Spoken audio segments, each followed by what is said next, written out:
Les riverains de l'aéroport d'Orly se mobilisent face au bruit incessant des avions, des conséquences importantes sur leur quotidien et sur leur santé. Moins de vols pour moins de bruit, on en parle avec Luc Offenstein. Un aéroport comme Orly, pour avoir un ordre d'idée, ça représente à peu près combien de vols par jour? Par jour, on peut être au maximum à 800 mouvements par jour. 800 mouvements, c'est donc décollage et atterrissage. Voilà, atterrissage. Et en période creuse, je dirais début d'année, c'est 350, 350. J'avais lu une statistique qui disait qu'il y avait à peu près ou un décollage ou un atterrissage toutes les 30 minutes, c'est à peu près ça? Ou c'est plus? Pas du tout. C'est beaucoup plus? Non. En fait, nous subissons, nous, riverains de l'aéroport d'Orly, un avion toutes les 3 minutes 50 pendant 3 minutes 30, pardon. Pendant 17h30. L'été dernier, nous avons subi un avion toutes les 2 minutes 50 de 6h du matin à 23h30, plus le couvre-feu qui n'a pas été observé correctement, et on a eu un dépassement de couvre-feu par jour en moyenne sur les 2 mois et demi de... Oui, parce que les vols sont censés s'arrêter entre 23h le soir et 6h... 23h30, voilà. Et ils reprennent à 6h du matin. Voilà. Donc, bon, après, c'est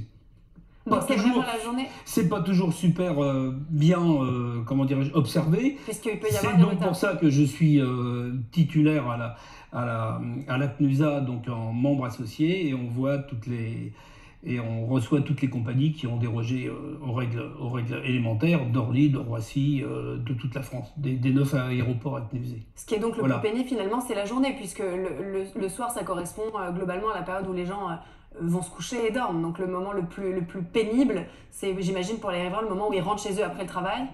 Voilà, c'est entre 19h et 23h, 23h30. Le problème, c'est que tout le monde ne travaille pas avec des horaires, je dirais, normaux. Voilà, les gens qui travaillent en horaire décalé, en fait, dorment très peu, parce que la nuit est écourtée. Une nuit à Orly, c'est pas avant 23h30, vous pouvez dormir, surtout l'été, parce qu'il faut quand même qu'on ouvre les fenêtres pour respirer. Voilà. Et à 6h du matin, vous avez le premier. En général, c'est des départements ultramarins et ce sont des gros avions qui sont extrêmement bruyants. Est-ce que les nuisances viennent exclusivement de l'atterrissage et du décollage de ces avions, ou est-ce que toute la logistique autour amène un certain nombre de nuisances sonores également? En fait, quand vous êtes tout près de l'aéroport, vous avez un bruit de fond. Mais dès que vous êtes un peu éloigné et quand vous êtes sous les trajectoires, vous avez un avion derrière l'autre. Donc le problème est, aujourd'hui, on ne peut pas essayer d'obtenir ce qu'on peut appeler des arrivées en descente douce, par exemple, pour les arrivées. Qu'est-ce que c'est qu'une arrivée en descente douce? Alors une arrivée en descente douce, c'est sortir le train d'atterrissage le plus tard possible, séquencer tous les avions à la même vitesse pour qu'ils aient la possibilité de sortir, d'être configuré atterrissage, si vous voulez, je vais prendre des termes qui sont compréhensibles par tous, pour qu'il soit le moins bruyant possible. Et chez moi, à 11 km de l'aéroport, je fais partie de Bruit Paris, j'ai la station de Bruit Paris dans mon jardin, donc je peux vérifier effectivement tous les avions, et sur un même type d'avion, dans le même moment, avec les mêmes conditions météo, les uns derrière les autres, on arrive à avoir un avion qui passe, moi je trouve que c'est merveilleux quand il passe chez moi entre 72 et 75 décibels, mais les 3/4 sont au-dessus. Et donc on perd entre 5 et 8 décibels juste sur cette procédure qui ne coûte rien, qui rapporte aux compagnies, puisque de toute façon, ils consomment moins. Mais comme on ne taxe pas le kérosène et qu'il est très peu cher pour eux et que le transport aérien bénéficie... Les pilotes sont formés à cette méthode d'atterrissage? Les pilotes ne sont pas formés spécialement pour. Un pilote est formé pour piloter son avion. Il peut tout faire. Voilà. Encore faut-il en avoir l'envie. Voilà, c'est ça le problème.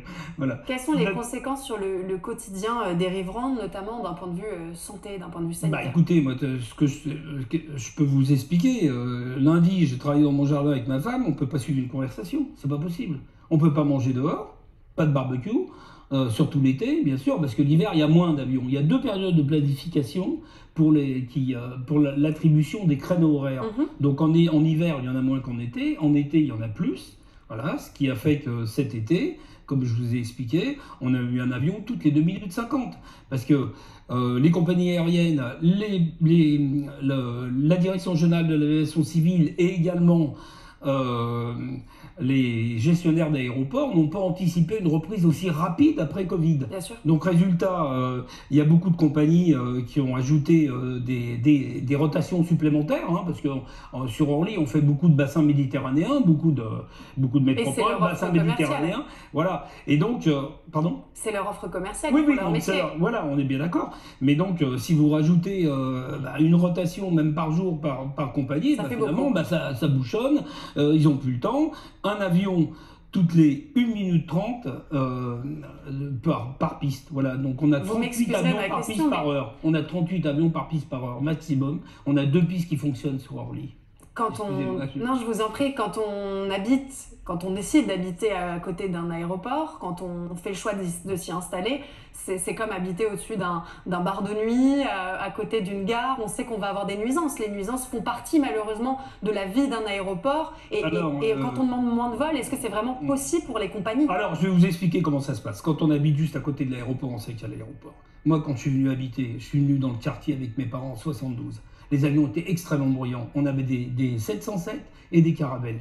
D'accord. On en avait très peu. On avait quelques avions par jour. Parce que d'abord, ils ne passaient pas tous au même endroit. Et il y avait un trafic qui était extrêmement réduit. En 74, ils ont ouvert Roissy. Donc effectivement, et après, petit à petit, c'est monté crescendo. Mais dans les années 90, c'était la chasse gardée d'Air Inter et d'Air France. Et quand ils ont ouvert l'international, c'est là qu'on s'est retrouvé avec un trafic insupportable. Donc en 94, ils ont promulgué un décret d'application limitant à 200 000 mouvements. Environ, ça c'est les Français qui font les lois, environ, et donc 250 000 créneaux horaires attribuables, donc un droit d'atterrir ou de décoller, hein, de toucher de piste, parce que la DGAC, la Direction Générale de l'Aviation Civile, disait à l'époque, on perd 20% des créneaux. Mais 2 ans après, on a dépassé les 250 000. Et donc, qu'est-ce que vous demandez très concrètement? Vous demandez une audience? Nous, on demande très concrètement, c'est pas compliqué, on demande 200 000 mouvements maximum sur la plateforme. Ça représente quoi en moins par jour? Ça représente, au lieu d'avoir aujourd'hui un mouvement toutes les 3 minutes 30, on peut avoir un mouvement toutes les 4 minutes et quelques. Donc c'est quand même intéressant. Ça fait une respiration, mais est-ce que ça change le quotidien? Pardon? Ça change le quotidien, vraiment? Est-ce que c'est ça le problème? C'est-à-dire que plus vous avez d'avions sur la tête, pire c'est, quoi. Et si vous avez des périodes de calme de 15-20 minutes, ou des avions qui ne sont pas séquencés les uns derrière les autres, moi j'arrive chez moi, ils sont tous là comme ça, hein, j'en vois 4. Hein. Donc ils ont 2 nautiques et demie de distance entre chaque avion, parce que quand l'avion il arrive sur la piste d'Orly, l'autre, il est au bout encore, il est en train de sortir les taxiways. Non, mais ce que je veux dire, c'est que c'est quand même, c'est un fonctionnement délicat. Hein, voilà. Oui, donc, si on veut, nous, ce qu'on demande, on veut 200 000 mouvements maximum, on veut 1 heure de plus de couvre-feu minimum, c'est-à-dire au lieu d'avoir un couvre-feu, voilà, parce que l'OMS dit 8 heures. L'OMS dit 22h, vous êtes en nuit, à partir de 22h. À 6h du matin, après 6h, vous n'êtes plus en nuit. D'accord, voilà. Donc ça serait de 22h30 ? On pourrait faire du 22h30 au lieu de 23h30. Est-ce que vous êtes optimiste sur la réponse du ministère des Alors pour l'instant, on a été plutôt satisfait parce que il y a une bonne ouverture, voilà. Il a dit qu'il était conscient et qu'il fallait réduire effectivement le trafic aérien, parce que le problème c'est un énorme problème de santé publique. Il faut savoir que aujourd'hui, l'aviation en Île-de-France représente 11% de NOx, c'est-à-dire d'oxyde d'azote. Elle est passée 2e contributeur derrière le transport routier et elle est passée devant le secteur tertiaire. C'est énorme. D'autre part, en CO2, alors là je parle pour la planète, les 3 aéroports franciliens représentent plus de 3 périphériques. Donc c'est en termes de consommation et de carbone, c'est voilà, en termes de CO2. Donc c'est quelque chose. On ne peut pas continuer comme ça parce que aussi bien dans la cloche d'Île-de-France, parce qu'on est quand même sous une cloche de pollution, hein, il y a les oxydes d'azote, les particules. Ça c'est pour nous en Île-de-France. Et il y a le CO2, c'est pour la planète. Merci beaucoup Luc. Voilà. On suivra ces sujets.